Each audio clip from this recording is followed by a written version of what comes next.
Good evening, visitors. Welcome to the Australian War Memorial's Last Post ceremony. My name is David Sutton, and joining us today from the Royal Australian Air Force is Flying Officer Christopher Morris. We welcome the veterans who have served, those that are still serving, and the families that love and support them. We acknowledge the members of RSL and Services Clubs Association, RSL Victoria, and RSL Queensland who are watching the broadcast of this ceremony across Australia. During this evening's ceremony, wreaths will be laid at the base of the Pool of Reflection by visitors to the memorial and students on behalf of St Finbarr School, Brighton East, Victoria, and Narrandera Clontarf Academy, New South Wales. If you are able, please stand and join in singing the national anthem.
The Australian War Memorial was the vision of Charles Bean, Australia's First World War official historian.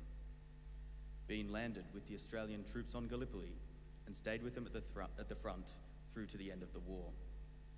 The idea of this national memorial and museum came to him at Pozières, France, in the depths of the bloody fighting of 1916. Bean's idea was that this would be a place where families and friends could mourn loved ones buried in faraway places. It would also be a place that could help all Australians understand what these men and women had endured and what they had done for us. Bean's vision, to which we remain true, is best expressed as inscribed in the entrance to the memorial's galleries. Here is their spirit, in the heart of the land they loved, and here we guard the record which they themselves made. Tonight, we will read the story behind just one of those on the Roll of Honour, which lists the names of more than 102,000 men and women who have given their lives for us in war and on operations for more than a century. But first, we present a lament, Flowers of the Forest. Wreaths or floral tributes will now be laid at the base of the Pool of Reflection.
Today, we remember and pay tribute to Sapper Archie Gordon Shepherd.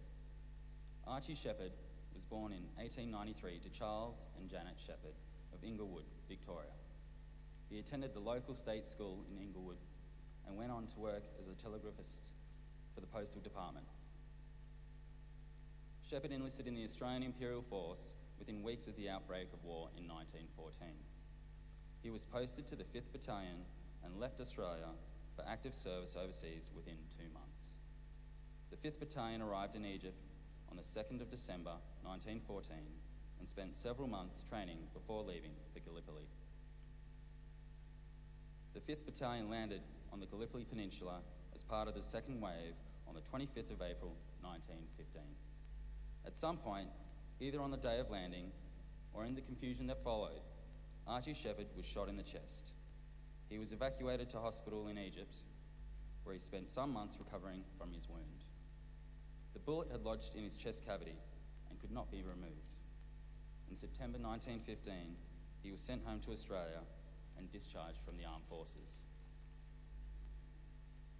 Shepherd eventually made a good enough recovery to re-enlist for service the following year. In November 1916, he once again left Australia for active service overseas. This time, the pressing need for communications expertise on the Western Front put Archie Shepherd's telegraphy skills in a more valuable light, and this time he was posted to a signals company. Sapper Shepherd of the 3rd Division Signals Company was sent to England and from there to France, where he remained for the following 11 months.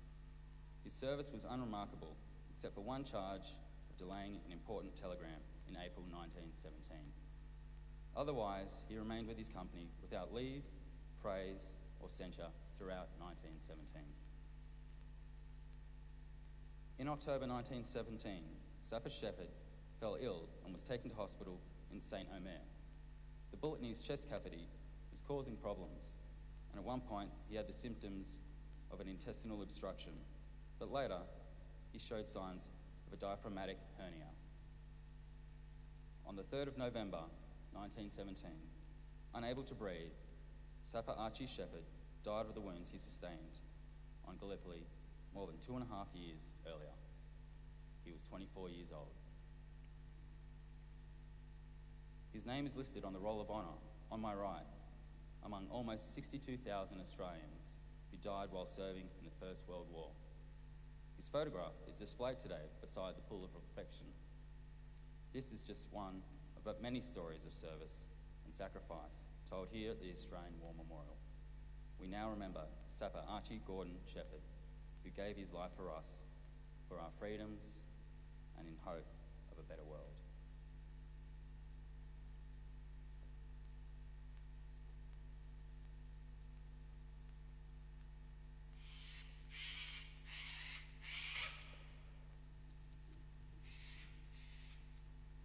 Please stand for the reading of the ode and sounding of the last post.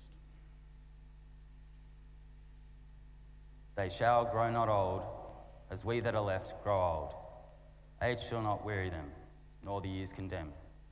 At the going down of the sun, and in the morning, we will remember them.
lest we forget.